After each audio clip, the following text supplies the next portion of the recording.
কুয়েতের রাজধানী কুয়েত সিটিতে অনুষ্ঠিত হল বাংলাদেশ ও কুয়েতের শীর্ষ ব্যবসায়ী ও নীতি নির্ধারকদের বৈঠক। দুই দেশের বাণিজ্যিক ও অর্থনৈতিক সম্পর্ক জোরদারের ক্ষেত্রে এ বৈঠককে বলা হচ্ছে একটি ঐতিহাসিক মাইলফলক। মঙ্গলবার সকালে Kuwait chamber of commerce and industry KCCI ভবনে বসে এই বৈঠক। উপস্থিত ছিলেন কুয়েতের বাণিজ্য মন্ত্রণালয় ও কেসিসিআই কর্মকর্তা এবং বাংলাদেশের পররাষ্ট্র ও বাণিজ্য মন্ত্রণালয়ের কর্মকর্তা, শীর্ষ ব্যবসায়ী সংগঠনের প্রতিনিধি ও কুয়েত প্রবাসী বাংলাদেশি ব্যবসায়ীরা। ২০১৬ সালে কেসিসিআই এবং বাংলাদেশের মধ্যে সহযোগিতা প্রোটোকল স্বাক্ষরের মধ্য দিয়ে দুই দেশের বাণিজ্য ও বিনিয়োগ সম্পর্ক নতুন মাত্রা পায়। তবে দীর্ঘদিন সেই উদ্যোগে তেমন কার্যকর পদক্ষেপ দেখা যায়নি।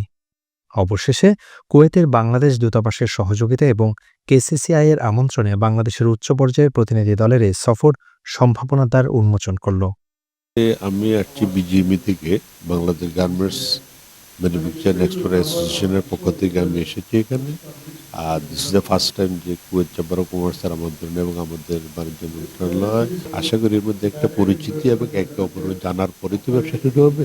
আই থিঙ্ক এটা good relation we are starting নাও। বৈঠকে বাংলাদেশি প্রতিনিধিরা দেশের সম্ভাবনাময় খাত, তৈরি পোশাক, ওষুধ, কৃষিপণ্য ও শিল্পজাত দ্রব্য নিয়ে বিস্তারিত তুলে ধরেন। একই সঙ্গে বাংলাদেশকে বিনিয়োগ বান্ধব দেশ হিসেবে পরিচিত করার আহ্বান জানান। কুয়েতে যে কোনো মেডিসিনাল ফ্যাক্টরি নেই, তারা সবগুলো মেডিসিনের বাইরে থেকে নিয়ে আসে। তো আমরা এখানে আসছি আমাদের ফার্মাসিউটিক্যালসের যে অপরচুনিটি, ফার্মাসিউটিক্যালসের যে ফ্যাসিলিটি বা ফার্মাসিউটিক্যালসের যে কোয়ালিটি আমরা বিভিন্ন দেশে ইতিমধ্যে প্রমাণিত করেছি, সেই জিনিসটা আমরা এখানে প্রকাশ করার জন্য আসছি। ইতিমধ্যে তারা জেনেছেন যে আমাদের কোয়ালিটি কেমন, আমরা কোন কোন দেশে ফার্মাসিউটিক্যালস আর প্রোডাক্টগুলো এক্সপোর্ট করে থাকি। তো এই যাত্রাটা শুরু হয়েছে, এটা একটি মাত্র মিটিংয়েই সব কিছু সম্পন্ন হবে না। আশা করা যায় যে আরও দু একবার আমরা তাদেরকে ইনভাইট করেছি to visit Bangladesh, to visit our facility, world class facility. আমরা এখানে কুয়েতের business council plus Kuwaiti businessman তাদের সাথে আজকে পার্টিসিপেট করেছি এবং তাদের প্রস্তাবনা শুনেছি। আমরা খুব শীঘ্রই আজকে 6 জন আমরা বাংলাদেশ বিজনেস কাউন্সিল থেকে এখানে উপস্থিত হয়েছি, হয়ে একসাথে তাদের প্রজেক্টগুলা এনভায়রনমেন্ট দেখবো এবং তাদের সাথে আমরা যোগাযোগ করে নতুন করে আমরাও ইনভেস্ট করার ইন্টারেস্টেড আছে এবং আমরা ওনাদের সাথে সহযোগিতা করব। কুয়েতে নিযুক্ত বাংলাদেশের রাষ্ট্রদূত মেজর জেনারেল সৈয়দ তারেক হোসেন বলেন, এই বৈঠকের মধ্য দিয়ে দুই দেশের বাণিজ্য সম্পর্কের নতুন সূচনা হবে।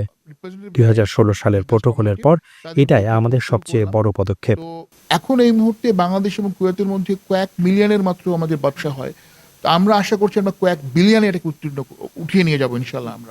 তো আমরা এদেরকে জানিয়েছি যে আমাদের যে একটা বিশাল একটা ইউথ পপুলেশন আছে, আমাদের যে বুমিং আইটি সেক্টর আছে, গার্মেন্টসে আমাদের তো বিশ্বের মধ্যে দ্বিতীয়তম স্থানে আমরা আছি। ফার্মাসিউটিক্যালস প্রোডাক্ট আমরা বিশ্বের প্রায় 65 দেশে আমরা এক্সপোর্ট করছি। তো এইসব তথ্য অনেকগুলো হয়তো অজানা ছিল, তাদেরকে আমরা তথ্যগুলো জানিয়েছি।